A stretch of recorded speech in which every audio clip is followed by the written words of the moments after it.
ನಮಸ್ಕಾರ ಫ್ರೆಂಡ್ಸ್. ಭಾಗ್ಯಲಕ್ಷ್ಮಿ ಇಂದಿನ ಸಂಚಿಕೆ ಅಂದರೆ 11ನೇ ತಾರೀಕಿಂದು. ಇಲ್ಲಿ ಆದಿಯವರು ತುಂಬ ಬೇಜಾರಾಗಿ ಕೂತಿರ್ತಾರೆ. ಆವಾಗ ಅಲ್ಲಿಗೆ ಕಾಮತ್ ಸರ್ ಬರ್ತಾರೆ. ಕಾಮತ್ ಸರ್ ಬಂದ್ಬಿಟ್ಟು, ಆದಿ ಸಮಾಧಾನ ಮಾಡ್ಕೊಳಪ್ಪ, ನೀನು ಇಷ್ಟೊಂದು ಮನ್ಸು ಕಚ್ಕೊಂಡ್ರೆ ಹೆಂಗಪ್ಪ, ಸಮಾಧಾನ ಮಾಡ್ಕೋಬೇಕು ನೀನು ಅಂತ ಅಂದ್ಬಿಟ್ಟು ಕಾಮತ್ ಅವರು ಆದಿಗೆ ಹೇಳ್ತಿರ್ತಾರೆ. ಅದೇ ಸಮಯಕ್ಕೆ ಮೀನಾಕ್ಷಿ ಕನ್ನಿಕಾ ಕೂಡ ಅಲ್ಲಿಗೆ ಬರ್ತಾರೆ. ಕಿಶನ್ ಕೂಡ ಬರ್ತಾರೆ. ಬಂದಾಗ ಹಂಗಲ್ಲಪ್ಪ, ನನಗೆ ನಂಬಿಕೆ ದ್ರೋಹ ಆಗೋಯ್ತಪ್ಪ, ಯಾರು ನಾನು ಒಳ್ಳೆಯವರು ಅಂತ ಅಂದ್ಕೊಂಡಿದ್ನಪ್ಪ, ಯಾರು ಒಬ್ಬರು ನನಗೆ ವಿಷಯ ಹೇಳಲಿಲ್ಲಪ್ಪ, ನಾನು ಎಷ್ಟು ನಂಬಿದವರಿಂದ ಈ ಥರ ಮೋಸ ಆಯಿತು ಅಂತ ಗೊತ್ತಾಗಿ ನನ್ನ ಮನಸ್ಸಿಗೆ ತುಂಬಾ ನೋವಾಗ್ಬಿಟ್ಟಿದೆಯಪ್ಪ, ಅದು ಮರೆಯೋಕ್ಕಾಗ್ತಿಲ್ಲ ನನ್ನ ಕೈಲಿ ಅಂದಾಗ, ಆಯ್ತಪ್ಪ ಇದರಲ್ಲಿ ನಿಂದೇನು ತಪ್ಪಿಲ್ವಲ್ಲ, ಇನ್ನೊಂದೇನು ಅಂದರೆ ಇದು ವಿಷಯ ನಿನ್ನ ವೈಯಕ್ತಿಕ ವಿಷಯನೇ ಅಲ್ಲ, ಇದಕ್ಕೆ ನೀನು ಇಷ್ಟೊಂದು ಯಾಕೆ ಯೋಚನೆ ಮಾಡ್ತಾ ಇದೆಯಾ ಅಂದಾಗ, ಹಾಗಲ್ಲಪ್ಪ, ನಾನು ಎಲ್ಲರನ್ನೂ ತಲೆ ಮೇಲೆ ಕೂರಿಸ್ಕೊಂಡು ಫ್ರೆಂಡು ಅಂತ, ಗೆಳತಿ ಅಂತ, ಬೆಸ್ಟ್ ಫ್ರೆಂಡ್ ಅಂತ ಎಲ್ಲರೂ ತಲೆ ಮೇಲೆ ಕೂರಿಸ್ಕೊಂಡಿದ್ದೆ, ಆದರೆ ಅವ್ರು ನನಗೆ ಇಷ್ಟೋ ಥರ ಸತ್ಯ ಹೇಳ್ದಲ್ಲೇ ಎಲ್ಲರೂ ಮೋಸ ಮಾಡಿಬಿಟ್ರಪ್ಪ ಅಂತ ಅಂದ್ಬಿಟ್ಟು ಆದಿ ಮತ್ತೆ ಬೇಜಾರು ಮಾಡ್ಕೋತಾರೆ. ಆಯ್ತಪ್ಪ ಆಯಿತು, ಇಷ್ಟೊಂದು ನೀನು ಮನ್ಸು ಹಚ್ಕೋಬೇಡ, ಬಿಟ್ಬಿಡು ಈ ವಿಷಯನ, ಮರಿಲೇಬೇಕು ಈ ವಿಷಯ, ಮರಿದಲ್ಲೇ ಇರೋಕ್ಕಾಗ್ತದ ಹೇಳು ಅಂತ ಅಂದ್ಬಿಟ್ಟು ಕಾಮತ್ ಹೇಳ್ತಾರೆ. ಅವಾಗ ಮೀನಾಕ್ಷಿ, ಹಾಗಲ್ಲ ಅಣ್ಣ, ಹೇಗೆ ಮರೆಯೋಕ್ಕಾಗತ್ತೆ, ಇವಾಗ ನಾವೇ ನಂಬಿದವರೇ ನಮ್ಗೆ ಈ ಥರ ಮೋಸ ಮಾಡಿದಾಗ ಹೆಂಗೆ ಮರೆಯೋಕ್ಕಾಗತ್ತೆ ಅಣ್ಣ ಅಂತ ಅಂದ್ಬಿಟ್ಟು ಅಂದಾಗ, ಅರ್ಥ ಆಯಿತು ಮೀನಾಕ್ಷಿ, ನನಗೂ ಗೊತ್ತು, ಆದರೆ ಏನು ಮಾಡೋದು, ಮರಿಲೇಬೇಕಲ್ವಾ, ಇಷ್ಟೊಂದು ಹಚ್ಕೊಂಬಿಟ್ರೆ ಹೆಂಗೆ, ಮೊದಲೇ ಆದಿ ಸೂಕ್ಷ್ಮ ಅಂತ ಅಂದ್ಬಿಟ್ಟು ಕಾಮತ್ ಹೇಳ್ತಾರೆ. ಮೀನಾಕ್ಷಿ, ಹೌದು ಅಣ್ಣ, ಅದೇ ನಾನು ಹೇಳ್ತಾ ಇರೋದು, ಅವ್ನು ತುಂಬಾ ಸೂಕ್ಷ್ಮ, ಒಂದು ವಿಷಯ ಅವ್ನು ಮನ್ಸಿಗೆ ಹಾಕೊಂಬಿಟ್ರೆ ತುಂಬಾ ನೋವು ಮಾಡ್ಕೊತಾನೆ, ಅದನ್ನು ತುಂಬಾ ದೊಡ್ಡದು ಮಾಡ್ಕೊಂಡು ಮನಸ್ಸಿಗೆ ತುಂಬಾ ಬೇಜಾರು ಮಾಡ್ಕೊತಾನೆ, ಅದರಿಂದನೇ ಅಣ್ಣ ನಾನು ಹೇಳ್ತಾ ಇರೋದು, ಅವ್ರು ಈ ಥರ ಮಾಡಬಾರ್ದಾಗಿತ್ತು ಅಂತ ಅಂದ್ಬಿಟ್ಟು ಮೀನಾಕ್ಷಿ ಕೂಡ ಹೇಳ್ತಾರೆ. ಅವಾಗ ಹ್ಞೂ ನಮ್ಮ ಅಂತ ಅಂದ್ಬಿಟ್ಟು ಅಂತಾರೆ. ಕಿಶನ್ ಏನೂ ಮಾತಾಡಲ್ಲ. ಅವಾಗ ಮೀನಾಕ್ಷಿನ ಹೇಳ್ತಾರೆ, ಸರಿ ಆದಿ, ತಾಂಡವ್ ಮತ್ತು ಶ್ರೇಷ್ಠನ ಕೆಲಸದಿಂದ ತೆಗ್ದಿದೆಯಲ್ವಾ ಅಂತಂದಾಗ, ಹ್ಞೂ ಅತ್ತೆ ಅವ್ರನ್ನೆಲ್ಲ ಕೆಲಸದಿಂದ ತೆಗ್ದಿದ್ದೀನಿ ಅಂತ ಅಂದ್ಬಿಟ್ಟು ಹೇಳ್ತಾರೆ. ಅವಾಗ ಕಲೆ ಕೂತಿರ್ತಾಳೆ, ವಾವ್, ತಾಂಡವ್ ಶ್ರೇಷ್ಠ ಅಂತ ತೆಗೆದ್ರೆ ಈ ಭಾಗ್ಯನೇ ಹೆಂಗಾನ ಮಾಡಿ ಕೆಲಸದಿಂದ ತೆಗಿಸ್ಬೇಕು, ಇವಳು ಅಲ್ಲಿದ್ರಂತೂ ನನಗೆ ಆಗಲ್ಲ, ನಾನು ಬೆನ್ನಿಂದನೇ ಬಿದ್ದಿದ್ದಾಳೆ ಇವಳು, ನಾನು ಏನೇನು ಮಾಡಿದೀನೆಲ್ಲ ಕಂಡುಹಿಡಿತಾಳೆ, ಹೇಗಾರ ಮಾಡಿ ಇದೇ ಒಳ್ಳೆ ಚಾನ್ಸು, ಅವಳನ್ನ ಕೆಲಸದಿಂದ ತೆಗಿಸ್ಬೇಕು ನಾನು ಅಂತ ಹೇಳ್ಬಿಟ್ಟು ಕಲೆ ಕೂತಿರ್ತಾಳೆ. ಅವಾಗ ಕಿಶನ್, ಅಣ್ಣ ಆದರೆ ಭಾಗ್ಯದಕ್ಕೆ ಅಂದಾಗ, ಇಲ್ಲ ಅವ್ರು ನಿನ್ನ ಕೆಲಸದಿಂದ ತೆಗ್ದಿಲ್ಲ ನಾನು ಅಂದಾಗ, ಹಾಂ ಸರಿ ಅಂದ್ಬಿಟ್ಟು ಎಲ್ಲರೂ ಸಮಾಧಾನ ಮಾಡ್ಕೋತಾರೆ. ಅವಾಗ ಕಾಮತ್ ಅವರು ಕೂಡ ಏನು ಮಾತಾಡಲ್ಲ, ಸುಮ್ಮನಿರ್ತಾರೆ.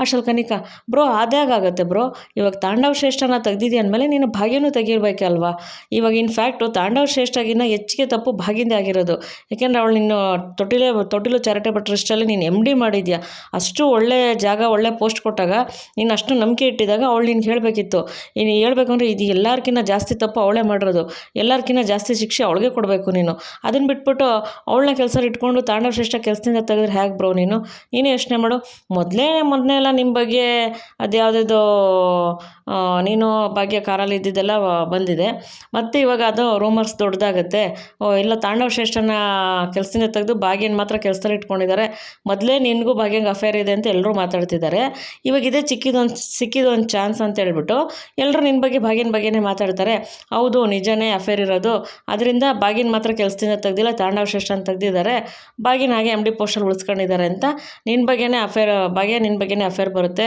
ಅವಾಗ ಅಲ್ಲಿಂದ ಕೆಟ್ಟ ಹೆಸರು ಬರೋದು ನಿನಗೆ ಬ್ರೋ, ಬೇರೆಯವ್ರಿಗಲ್ಲ, ಅದು ನೀನು ಯೋಚನೆ ಮಾಡಿದ್ಯಾ ಅಂತ ಅಂದ್ಬಿಟ್ಟು ಕನಿಕಾ ಹೇಳ್ತಾಳೆ. ಅವಾಗ ಮೀನಾಕ್ಷಿ, ಹೌದು ಅದೇ ನಿಜನೇನೆ ಅಂತ ಅಂದ್ಬಿಟ್ಟು ಮೀನಾಕ್ಷಿ ಹೇಳಿದಾಗ, ಅಲ್ವಾ ಅತ್ತೆ ಅಂತ ಮತ್ತೆ ಕನಿಕಾ ಕೇಳ್ತಾಳೆ. ಹೌದು, ಈಗ ತಾಂಡವ್ ಶ್ರೇಷ್ಠ ಅಂತ ತೆಗೆದ್ಮೇಲೆ ನೀನು ಭಾಗ್ಯನೂ ಕೆಲಸದಿಂದ ತೆಗಿಲೇಬೇಕು ಅಂತ ಅಂದ್ಬಿಟ್ಟು ಮೀನಾಕ್ಷಿ ಹೇಳ್ತಾರೆ. ಅವಾಗ ಆದಿ ಸುಮ್ಮನೆ ಕೂತಿರ್ತಾರೆ. ಅವಾಗ ಕಾಮತ್ ಏನು ಹೇಳ್ತಾರೆ, ಈಗ ಬಿಡು ಮೀನಾಕ್ಷಿ, ಇವಾಗ ಈ ವಿಷಯ ಎಲ್ಲ ನಾವು ಮಾತಾಡೋದು ಬೇಡ, ಅವನೇ ಯೋಚನೆ ಮಾಡಿ ಏನು ನಿರ್ಧಾರ ಮಾಡಬೇಕು ಅಂತ ಅವನೇ ನಿರ್ಧಾರ ಮಾಡ್ತಾನೆ, ನಾವು ಇಷ್ಟಕ್ಕೆ ಈ ವಿಷಯ ಬಿಟ್ಬಿಡೋಣ, ಇದು ನಿನಗೆ ಸೇರಿರೋದಪ್ಪ, ನೀನೇನು ಡಿಸೈಡ್ ಮಾಡ್ತೀಯೋ ಅದು ನಿನಗೆ ಸೇರಿರೋದು, ಸರಿ ನಾನು ಓಡ್ತೀನಿ ಅಂತ ಹೇಳ್ಬಿಟ್ಟು ಅಲ್ಲಿಂದ ಎಲ್ಲ ಓಡ್ತಾರೆ. ಅವಾಗ ಸರಿ ಅಂತ ಹೇಳ್ಬಿಟ್ಟು ಕನಿಕಾ, ಒಳ್ಳೇದಾಯಿತು, ಮೊದಲು ಇವಳನ್ನ ಕೆಲಸದಿಂದ ತೆಗಿಬೇಕು, ಇಲ್ಲ ಅಂದರೆ ಇವಳಲ್ಲಿದ್ದರೆ ನನ್ನ ಕೆಲಸ ಸಲೀಸಾಗಲ್ಲ, ಇವಾಗ ಮೊದಲು ಅವಳದ್ದು ಕೆಲಸದಿಂದ ತೆಗೆದ್ರೆ ನನ್ನ ಕೆಲಸ ಸಲೀಸಾಗತ್ತೆ, ಇದೇ ನನಗೆ ಬೇಕಾಗಿರೋದು ಅಂತ ಹೇಳ್ಬಿಟ್ಟು ಕನಿಕಾ ನಕ್ಕೊಂಡು ನಿಂತ್ಕೊತಾಳೆ. ಪಾಪ ಎಲ್ಲರೂ ತುಂಬಾ ಬೇಜಾರು ಮಾಡ್ಕೊಂಡಿರ್ತಾರೆ. ಇಲ್ಲಿ ಕಡೆ ಏನಾಗುತ್ತೆ, ಭಾಗ್ಯ ಹೂ ಕಟ್ಕೊಂಡು ಕೂತಿರ್ತಾಳೆ. ಪಾಪ ಕುಸುಮಾರ್ ಬೇಜಾರಾಗಿರುತ್ತಲ್ಲ, ನನ್ನ ಫ್ರೆಂಡು ಅಂತ ಕರಿಬೇಡಿ, ಇನ್ಮೇಲೆ ನಿಮ್ಮ ಜೊತೆ ಮಾತಾಡೋಕ್ಕೆ ನನಗೆ ಇಷ್ಟ ಅಲ್ಲ ಅಂತ ಅದೇ ಹೇಳಿರ್ತಾರಲ್ಲ, ಅದೇ ಬೇಜಾರಾಗಿ ಕುಸುಮಾರ್ ಮನೆ ಒಳಗಡೆ ಬರ್ತಾರೆ. ಭಾಗ್ಯ ಹೂ ಕಟ್ಕೊಂಡು ಕೂತಿರ್ತಾಳೆ. ಅವಾಗ ಭಾಗ್ಯ ಅಂತ ಬರ್ತಾರೆ. ಅತ್ತೆ ಬಂದ್ರಾ, ಬನ್ನಿ ಕೂತ್ಕೊಳ್ಳಿ ಅಂತ ಅಂದಾಗ ಕುಸುಮಾರ್ ಕೂತ್ಕೋತಾರೆ. ಯಾಕತ್ತೆ ಇಷ್ಟು ಲೇಟು ಅಂತ ಅಂದ್ಬಿಟ್ಟು ಭಾಗ್ಯ ಕೇಳ್ತಾರೆ. ಅವಾಗ ಇಲ್ಲಮ್ಮ, ಅಲ್ಲಿ ಸುಮತಿ ಸಿಕ್ಕಿದ್ಲು, ಸುಮತಿ ಹತ್ರ ಮಾತಾಡ್ಕೊಂಡು ಕೂತ್ಬಿಟ್ಟೆ, ಹೊತ್ತೋಗಿದೆ ಗೊತ್ತಾಗಲಿಲ್ಲ ಅಂತ ಅಂದ್ಬಿಟ್ಟು ಪಾಪ ಕುಸುಮಾರು ಆ ಥರ ಹೇಳ್ತಾರೆ. ಬಟ್ ಮನ್ಸಲ್ಲಿ ನೋವು ಇರುತ್ತೆ ಅವ್ರಿಗೆ. ಆಮೇಲೆ ಸರಿ ಭಾಗ್ಯ, ಅತ್ತೆ ಯಾಕತ್ತೆ ಒಂಥರ ಇದ್ದೀರಾ, ಏನಾಯ್ತತ್ತೆ? ಆದಿಯವ್ರ ಆಫೀಸ್ಗೆ ಹೋಗಿದ್ರಾ? ಆದಿಯವ್ರ ಹತ್ರ ಮಾತಾಡಿದ್ರಾ? ಏನು ಹೇಳಿದ್ರು ಅತ್ತೆ ಆದಿಯವರು ಅಂತ ಅಂದ್ಬಿಟ್ಟು ಕೇಳಿದಾಗ, ಆಮೇಲೆ ಕುಸುಮರು ಅಲ್ಲಿ ಆದಿ ಹೇಳಿದ್ದು ಈ ಥರ ನನ್ನ ಫ್ರೆಂಡ್ ಅಂತ ಕರಿಬೇಡಿ, ನಿಮ್ಮ ಜೊತೆ ಮಾತಾಡೋಕ್ಕೆ ಇಷ್ಟ ಇಲ್ಲ ಅಂತ ಹೇಳಿದ್ದೆಲ್ಲ ಭಾಗ್ಯಂಗೆ ಗೊತ್ತಾಗ್ಬಿಟ್ರೆ ಭಾಗ್ಯ ತುಂಬಾ ಬೇಜಾರು ಮಾಡ್ಕೊತಾಳೆ ಅಂತ ಹೇಳ್ಬಿಟ್ಟು, ಇಲ್ಲಮ್ಮ ಹೋಗಿದ್ದೆ, ಏನೋ ಕೆಲಸದ ಒತ್ತಡ ಜಾಸ್ತಿ ಇತ್ತಂತಲ್ಲ ಅದಕ್ಕೆ ಬಂದ್ಬಿಟ್ನಂತೆ ಆದಿ, ಅಷ್ಟೇ ಇನ್ನೇನು ಇಲ್ಲ ಅಂದಾಗ, ಹೌದಾ ಅತ್ತೆ ಅಂದರೆ ಹೌದಮ್ಮ, ಮತ್ತು ಆ ವಿಷಯ ನಮ್ಗೆ ಹೇಳ್ಬಿಟ್ಟು ಹೋಗ್ಬೋದಿತ್ತಲ್ವ ಅತ್ತೆ ಅಂತ ಭಾಗ್ಯ ಹೇಳ್ತಾಳೆ. ಏನಮ್ಮ ಆ ಥರ ಹೇಳ್ದೆ ಆದಿ ಗೊತ್ತಿಲ್ಲಮ್ಮ ಅಂತ ಹೇಳ್ಬಿಟ್ಟು ಸ್ವಲ್ಪ ಸುಸ್ತಾಗ್ತಿದೆ ಅಂತ ಎದ್ದು ಆ ಕಡೆ ಹೋಗ್ಬಿಡ್ತಾರೆ ಕುಸುಮರು. ಅವಾಗ ಭಾಗ್ಯ, ಇಲ್ಲ ಅತ್ತೆ ಏನೋ ಮುಚ್ಚಿಡ್ತಾ ಇದ್ದಾರೆ, ಸತ್ಯ ಇದಲ್ಲ ಬೇರೆ ಏನೋ ಇದೆ, ಅತ್ತೆ ನನಗೇನು ಹೇಳ್ತಾ ಇಲ್ಲ ಅಂತ ಯೋಚನೆ ಮಾಡ್ತಾ ಇರ್ತಾಳೆ ಭಾಗ್ಯ. ಅಷ್ಟರಲ್ಲಿ ಅಡುಗೆ ಮನೇಲಿ ಕುಕ್ಕರ್ಗೆ ಹೋಗುತ್ತೆ, ಓಡೋಗಿ ಕುಕ್ಕರ್ನ ಆಫ್ ಮಾಡ್ತಾಳೆ. ಕುಕ್ಕರ್ ಆಫ್ ಮಾಡಿ ಈ ಕಡೆ ಬರಬೇಕು, ಬಾಗಿಲಲ್ಲಿ ಅಕ್ಕ ಅಂತ ಸೌಂಡ್ ಕೇಳಿಸುತ್ತೆ. ಆಮೇಲೆ ಯಾರಿದು ಅಕ್ಕ ಅಂತಿರೋದು, ಇದು ಪೂಜನ ಧ್ವನಿ ಇದ್ದಂಗೆ ಇದೆಯಲ್ಲ, ಪೂಜೆನೇ ಇರಬೇಕು ಅಂತ ಭಾಗ್ಯ ಡೋರ್ ತೆಗೆದ್ಬಿಟ್ಟು ಪೂಜನ ಒಳಗಡೆ ಕರ್ಕೋತಾರೆ. ಈ ಕಡೆ ಏನಾಗುತ್ತೆ, ತಾಂಡವು ಡ್ಯಾಮಿಡ್ ಯಾರು ಈ ವಿಷಯ ಹೇಳಿದ್ರು ಅಂತ ಗೊತ್ತಿಲ್ಲ, ಏನಾಯ್ತು ಅಂತ ಗೊತ್ತಿಲ್ಲ, ಈ ಥರ ಆಗೋಯ್ತಲ್ಲ ಅಂತ ಹೇಳ್ಬಿಟ್ಟು ಯೋಚನೆ ಮಾಡ್ಕೊ ಕೂತಿರ್ತಾರೆ. ಶ್ರೇಷ್ಠ ಅವಾಗ, ಯಾರು ಹೇಳ್ತಾರೆ ತಾಂಡವ್, ಆ ಭಾಗ್ಯನೇ ಹೇಳಿರೋದು, ನಿಮ್ಮಮ್ಮನ ಚೂ ಬಿಟ್ಟು ಆ ಭಾಗ್ಯನ ಕಡೆಯಿಂದನೇ ವಿಷಯ ಗೊತ್ತಾಗಿರೋದು, ಅದರಿಂದ ಅವರು ನನ್ನನ್ನು ಕೆಲಸದಿಂದ ತೆಗೆದಿರೋದು, ಅಷ್ಟು ಗೊತ್ತಾಗಲ್ವಾ, ನಾವಿಬ್ಬರು ಕೆಲಸದಿಂದ ತೆಗೆದ್ಬಿಟ್ರೆ ಅವಳಿಗೆ ಇನ್ನೂ ಒಳ್ಳೇದಲ್ವಾ, ಒಟ್ನಲ್ಲಿ ನಮ್ಗೆ ಒಳ್ಳೇದಾಗಬಾರ್ದು, ಅದೇ ಅವಳು ಕಾಯ್ತಿರೋದಲ್ವಾ, ಅದಕ್ಕೆ ಈ ಥರ ಅದಕ್ಕೆ ಹೇಳ್ಬಿಟ್ಟು ನಮ್ಮನ್ನು ಈ ಥರ ಮಾಡಿಸಿದ್ದಾಳೆ, ನೀನು ಎಷ್ಟು ಸತ್ಯ ಹೇಳ್ಬೇಡ ಅಂದ್ರೆ ಅವಳು ಹೇಳ್ಬಿಟ್ಟಿದ್ದಾಳೆ, ಇವಾಗ ಇದಕ್ಕೆಲ್ಲ ಕಾರಣ ಭಾಗ್ಯನೇ ಕಣೋ ಅಂದಾಗ, ಎಸ್ ಅವಳನ್ನ ಮಾತ್ರ ನಾನು ಸುಮ್ಮನೆ ಬಿಡಲ್ಲ ಶ್ರೇಷ್ಠ, ನೋಡು ಅವಳಿಗೆ ಏನು ಮಾಡ್ತೀನಿ ಅಂತ ಅಂದ್ಬಿಟ್ಟು ತಾಂಡವ್ ಬೇಜಾರು ಮಾಡ್ಕೊಂಡು ಕೂತಿರ್ತಾನೆ. ಮತ್ತು ಆದಿಯವ್ರು ಫೋನ್ ಮಾಡ್ತಾನೆ ಇರ್ತಾನೆ, ಆದರೆ ಆದಿ ಫೋನ್ ರಿಸೀವ್ ಮಾಡಲ್ಲ. ಅವಾಗ ಶ್ರೇಷ್ಠ, ಬಿಡು ಇವಾಗ ಕಾಮತ್ ಅವರೇ ಕೆಲಸದಿಂದ ನಮ್ಮನ್ನು ಆಚೆ ಹಾಕಿದ್ಮೇಲೆ ನೀನು ಆದಿಯವ್ರಿಗೆ ಎಷ್ಟೊತ್ತಿ ಫೋನ್ ಮಾಡೋದು ತಾನೇ ಪ್ರಯೋಜನ ಏನು, ಅವ್ರು ನಿನ್ನ ಫೋನ್ ರಿಸೀವ್ ಮಾಡಲ್ಲ, ಸುಮ್ಮನಿರು, ಇದಕ್ಕೆಲ್ಲ ಕಾರಣ ಆಗಿರೋದು ಆ ಭಾಗ್ಯ ನಿಮ್ಮಮ್ಮ ಇಬ್ಬರೇನೇ, ನೀನು ಯಾರೋ ಅಲ್ಲ ಅಂಥೇಳಿ ಶ್ರೇಷ್ಠ ಹೇಳ್ತಾಳೆ. ಸರಿ ಅಂದ್ಬಿಟ್ಟು ಅದೇ ಸಮಯಕ್ಕೆ ಶ್ರೇಷ್ಠಂಗೆ ಒಂದು ಫೋನ್ ಬರುತ್ತೆ. ಫೋನ್ ಎತ್ಕೊಂಡು ಈ ಕಡೆ ಬಂದಾಗ, ಕನಿಕಾ ನಾನೇ ನಿನ್ಗೆ ಎಷ್ಟೊಂದು ಸತಿ ಫೋನಿಗೆ ಟ್ರೈ ಮಾಡಿದೆ, ನೀನು ಫೋನ್ ರಿಸೀವ್ ಮಾಡಿಲ್ಲ ಅಂದಾಗ, ಹಾಂ ಹೇಳು ಅಂದಾಗ, ಏನಿಲ್ಲ ಅಲ್ಲಿ ಹೇಗಿದೆ ವಾತಾವರಣ ಅಂತಂದಾಗ, ಏನಿಲ್ಲ ಶ್ರೇಷ್ಠ ಅಂದಾಗ, ಹಂಗಲ್ಲ ನನ್ನ ತಂಡವನ್ನ ಕೆಲಸದಿಂದ ತೆಗೆದಿದ್ದಾರೆ, ಅದಕ್ಕೆ ಏನು ಅಂತ ಗೊತ್ತಾಗಲಿಲ್ಲ ಅಂತ ಅಂದ್ಬಿಟ್ಟು ಶ್ರೇಷ್ಠ ಕೇಳ್ತಾಳೆ. ಅವಾಗ ಕನಿಕಾ, ಕೆಲಸದಿಂದ ತೆಗ್ದಿರೋದು ಆ ತಾಂಡವಿಂದನೇ ಅಂದಾಗ, ತಾಂಡವಿಂದನಾ ಏನು ಹೇಳ್ತಾ ಇದೆಯಾ ಕನಿಕಾ ಅಂತ ಶ್ರೇಷ್ಠ ಕೇಳ್ತಾಳೆ. ಹೌದು, ಮೊನ್ನೆ ಕುಡಿದ್ಬಿಟ್ಟು ಎಲ್ಲ ವಿಷಯ ಆದಿ ಬ್ರದರ್ ಹತ್ರ ಹೇಳ್ಬಿಟ್ಟಿದ್ದಾನೆ ತಾಂಡವು, ನಾನು ಭಾಗ್ಯ ಗಂಡ ಹೆಂಡ್ತಿ, ಮತ್ತು ಭಾಗ್ಯನ ಬಿಟ್ಟು ನಿನ್ನನ್ನು ಮದುವೆ ಆಗಿದ್ದು, ಮತ್ತು ಭಾಗ್ಯಂಗೆ ಯಾವ ರೀತಿ ನಾನು ಜೊತೆಲಿರೋಕ್ಕೆ ಇಷ್ಟ ಇಲ್ಲ ಅಂತ ಯಾವ ರೀತಿ ಅವಳಿಗೆ ಟಾರ್ಚರ್ ಮಾಡಿದೆ, ಅದೆಲ್ಲನೂ ಪ್ರತಿಯೊಂದು A to Z ಎಲ್ಲ ಹೇಳ್ಬಿಟ್ಟಿದ್ದಾನೆ. ಅದರಿಂದ ಆದಿ ಬ್ರದರ್ಗೆ ಎಲ್ಲ ವಿಷಯ ಗೊತ್ತಾಗಿ ಅವನ್ನ ಕೆಲಸದಿಂದ ತೆಗೆದಿದ್ದಾರೆ. ಅದೇನೋ ಹೇಳ್ತಾರಲ್ಲ, ತನ್ನ ಕಾಲ ಮೇಲೆ ತಾನೇ ಕಲ್ಲು ಹಾಕೊಂಡಂಗೆ ಮಾಡ್ಕೊಂಡಿರೋದು ಈ ತಾಂಡವು, ಇವಾಗ ಕೆಲಸನೂ ಇಲ್ಲ ಏನೂ ಇಲ್ಲ, ಇವನ ಕೆಲಸ ಇವನ ಕೈಯಾರ ಇವನೇ ಕಳ್ಕೊಂಡಿರೋದು, ಈಗ ಇವನು ಸುಮ್ಮನಿದ್ದಿದ್ರೆ ಎಲ್ಲ ಸರಿಯಾಗಿತ್ತು ಅಂತ ಹೇಳ್ಬಿಟ್ಟು ತಾಂಡವ್ ಬಗ್ಗೆ ಕನ್ನಿಕಾ ಶ್ರೇಷ್ಠಂಗೆಲ್ಲ ಹೇಳ್ಬಿಡ್ತಾಳೆ. ಹೌದಾ ಅಂದಾಗ, ಹೌದು ಅಂತ ಅಂದ್ಬಿಟ್ಟು, ಸರಿ ನಾನು ಫೋನ್ಗೆ ಇಡ್ತೀನಿ ಅಂತ ಫೋನ್ ಕಟ್ ಮಾಡ್ತಾಳೆ. ಅವಾಗ ಶ್ರೇಷ್ಠ, ಅಯ್ಯೋ ಅದಕ್ಕೆಲ್ಲ ಕಾರಣ ಇವನೇ ತಪ್ಪು ಮಾಡಿಬಿಟ್ಟು ಮತ್ತೆ ಎಲ್ಲರ ಮೇಲೂ ಕಿರ್ಚಾಡ್ತಿದ್ದಾನಲ್ಲ ಇವನು, ಹಂಗಾರೆ ಇವನು ಹೇಳಿರೋದು ಇವನಿಗೆ ಗೊತ್ತಿಲ್ಲ. ಓಕೆ, ಒಳ್ಳೆ ಚಾನ್ಸು ಇದು, ಇವ್ನಿಗೆ ಹೇಳೋದು ಬೇಡ, ಹೆಂಗಿರು ನಾನು ಇವಾಗ ಭಾಗ್ಯನ ಮೇಲೆ ಹೇಳಿದ್ದೀನಲ್ಲ, ಇದನ್ನೇ ನಾನು ಕಂಟಿನ್ಯೂ ಮಾಡೋಣ. ಹಂಗಾದ್ರೂ ಭಾಗ್ಯ ಮತ್ತು ಇವನು ಅಲ್ಲಿ ಮೀಟ್ ಆಗೋದು ತಪ್ಪುತ್ತೆ ಆಫೀಸಲ್ಲಿ, ಭಾಗ್ಯನಿಂದ ಇವನು ದೂರ ಆಗಬೇಕು, ಇನ್ನಷ್ಟು ಭಾಗ್ಯನಿಂದ ಇವನು ದೂರ ಆಗಬೇಕು, ಅದಕ್ಕೆ ಇದನ್ನು ನಾನು ಭಾಗ್ಯನ ಮೇಲೆ ಹಾಕ್ಬಿಟ್ಟು ಇನ್ನೂ ಇವನು ಕೋಪ ಜಾಸ್ತಿ ಆಗೋ ಥರ ಮಾಡಬೇಕು ಅಂತ ಹೇಳ್ಬಿಟ್ಟು ಶ್ರೇಷ್ಠ ಅಲ್ಲಿಂದ ಬರ್ತಾಳೆ.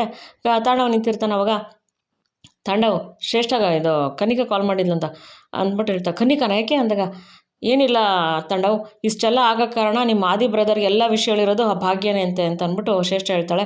ಏನು ಭಾಗ್ಯನ? ಹೌದು, ಎಲ್ಲ ವಿಷಯನೂ ಭಾಗ್ಯನೇ ಅಂತ ಹೇಳಿರೋದು, ಭಾಗ್ಯನಿಂದನೇ ಅಂತ ಆದಿ ಗೊತ್ತಾಗಿರೋದು, ಅದು ಗೊತ್ತಾದ್ಮೇಲೆ ಅಂತೆ ನಮ್ಮನ್ನು ಕೆಲಸದಿಂದ ತೆಗೆದಿರೋದು ಅಂತ ಅಂದ್ಬಿಟ್ಟು ಹೇಳ್ತಾಳೆ. ನಾನು ಮಾತ್ರ ಬಿಡಲ್ಲ ಇವಳನ್ನ, ನೋಡು ನಾನು ಏನು ಮಾಡ್ತೀನಿ ಅಂತ ಇನ್ನೂ ಕೋಪ ಆ ಭಾಗ್ಯನ ಮೇಲೆ ತಾಂಡವ್ ಜಾಸ್ತಿ ಆಗಿಬಿಡುತ್ತೆ. ಶ್ರೇಷ್ಠ, ಒಳ್ಳೇದಾಯ್ತು, ಇಷ್ಟನ್ನ ಕೋಪ ಮಾಡ್ಕೊಂಡಷ್ಟು ನನಗೆ ಲಾಭ ಇರೋದು, ನಾನೇ ಇಷ್ಟೊಂದು ತಲೆ ಕೆಡಿಸ್ಕೋಬೇಕು, ಒಟ್ನಲ್ಲಿ ಭಾಗ್ಯ ತಾಂಡವ್ ದೂರ ಆಗಬೇಕು, ಇನ್ನೂ ದೂರ ಆಗಬೇಕು, ಇನ್ನೂ ಜಗಳ ಆಡ್ಬೇಕು ಇವರು, ಅದೇ ನನಗೆ ಬೇಕಾಗಿರೋದು ಅಂತ ಅಂದ್ಬಿಟ್ಟು ಪಾಪ ಭಾಗ್ಯನ ಎಲ್ಲರೂ ಸೇರ್ಕೊಂಡು ಭಾಗ್ಯನ ಹೇಳಿದಾಳೆ ಅಂತ ಎಲ್ಲರೂ ಭಾಗ್ಯನ ಮೇಲೆ ಇವಾಗ ಕೋಪ ಮಾಡ್ಕೊಂಡಿರೋದು. ಆದರೆ ಸತ್ಯ ಏನು ಅಂತ ಆದಿಯವ್ರಿಗೆ ಗೊತ್ತಿದೆ. ಆಮೇಲೆ ಸರಿ ಅಂತ ಹೇಳ್ಬಿಟ್ಟು ಇಲ್ಲಿ ಕಡೆ ಏನಾಗುತ್ತೆ, ಪೂಜೆ ಮನೆ ಒಳಗಡೆ ಬರ್ತಾಳಲ್ಲ, ಎಲ್ಲ ಪೂಜೆನ ಕೂರಿಸ್ಕೊಂಡು ಮಾತಾಡಿಸ್ತಿರ್ತಾರೆ. ಅವಾಗ ಸುನಂದ, ಯಾಕೆ ಬಂದ್ಬಿಟ್ಟಿದ್ಯಾ, ಏನೈತೆ ಮುಖ ಹಿಂಗಿದೆ, ಏನು ಜಗಳ ಮಾಡ್ಕೊಂಡು ಬಂದಿಯೇನೆ, ನೋಡೆ ಜಗಳ ಮಾಡ್ಕೊಂಡು ಯಾವತ್ತೂ ಗಂಡನ ಮನೆ ಬಿಟ್ಟು ಬರಬಾರ್ದು, ಮೊದಲು ಇಲ್ಲಿಂದ ನಿನ್ನ ಗಂಡನ ಮನೆಗೆ ಹೋಗು, ಏನು ವಿಷಯ ಅಂತ ಹೇಳ್ದಲ್ಲ ಹಿಂಗೆ ಮುಖ ಉದಿಸ್ಕೊಂಡು ಕೂತ್ಕೊಂಡು ಹತ್ಕೊಂಡಿದ್ಯಲ್ಲ, ಮೊದಲೆದ್ದೋ ಗಂಡನ ಮನೆಗೆ, ಅರ್ಥ ಆಯ್ತಿಲ್ವಾ ಅಂತ ಸುನಂದವರು ಪೂಜೆನ ಬೈತಾರೆ. ಆವಾಗ ಕುಸುಮರು, ಇರ್ರಿ ಸುನಂದ ಅವಳು ಏನು ಹೇಳಬೇಕೋ ಹೇಳಲಿ ಅಂತ ಕುಸುಮರು ಹೇಳ್ತಾರೆ. ಆದರೆ ಸುನಂದ ಕೇಳಲ್ಲ. ಅವಾಗ ಧರ್ಮಣ್ಣವರು, ಸುನಂದವ್ರೆ ಸ್ವಲ್ಪ ಸುಮ್ಮನೆ ಇರ್ತೀರಾ, ನೀವು ಇಷ್ಟೊಂದು ಕೂಗಾಡ್ತಿದ್ರೆ ಆ ಹುಡುಗಿ ಏನು ಹೇಳುತ್ತೆ, ಸ್ವಲ್ಪ ಸಮಾಧಾನವಾಗಿರಿ, ಆ ಹುಡುಗಿ ಏನಕ್ಕೆ ಬಂದಿದೆ ಏನು ಅಂತ ಅವಳು ಹೇಳ್ತಾಳೆ, ಪುಟ ನೀನು ಏನು ಹೇಳಬೇಕೋ ಹೇಳು ಪುಟ್ಟ ಅಂತ ಅಂದ್ಬಿಟ್ಟು ಧರ್ಮವ್ರು ಕೇಳ್ತಾರೆ. ಭಾಗ್ಯ, ಕುಸುಮ, ಸುನಂದ ಮತ್ತು ತನ್ವಿ, ಧರ್ಮಣ್ಣವರೆಲ್ಲರೂ ಕೂಡ ಅಲ್ಲೇ ಕೂತಿರ್ತಾರೆ. ಅವಾಗ ಭಾಗ್ಯ, ಹೇಳು ಪೂಜಾ, ಏನು ಹೇಳು ಪೂಜಾ ಅಂತ ಭಾಗ್ಯ ಕೇಳ್ತಾಳೆ. ಅವಾಗ ಅಕ್ಕ ಇದು ನಿನ್ನ ವಿಷಯಕ್ಕೆ ಸಂಬಂಧಪಟ್ಟಿದ್ದು ಅಂತ ಭಾಗ್ಯ ಪೂಜಾ ಹೇಳ್ತಾಳೆ. ನನ್ನ ವಿಷಯನೇನು ಅಂದಾಗ, ಅಕ್ಕ ನಿಂದು ತಾಂಡವ ವಿಷಯ ಆದಿಭಾವಂಗೆ ಗೊತ್ತಾಗ್ಬಿಟ್ಟಿದೆ ಅಕ್ಕ ಅಂದಾಗ, ಏನು ಪೂಜೆ ಏನು ಹೇಳ್ತಿದ್ಯಾ, ಯಾರು ಹೇಳಿದ್ರು ಅಂದಾಗ, ಗೊತ್ತಿಲ್ಲ ಅಕ್ಕ, ಹೇಗೋ ಆದಿಭಾವಂಗೆ ಗೊತ್ತಾಗ್ಬಿಟ್ಟಿದೆ, ನೀನು ತಾಂಡವ ಗಂಡ ಹೆಂಡ್ತಿ ಅಂತ ಎಲ್ಲ ವಿಷಯನೂ ಆದಿಭಾವಂಗೆ ಗೊತ್ತಾಗ್ಬಿಟ್ಟಿದೆ.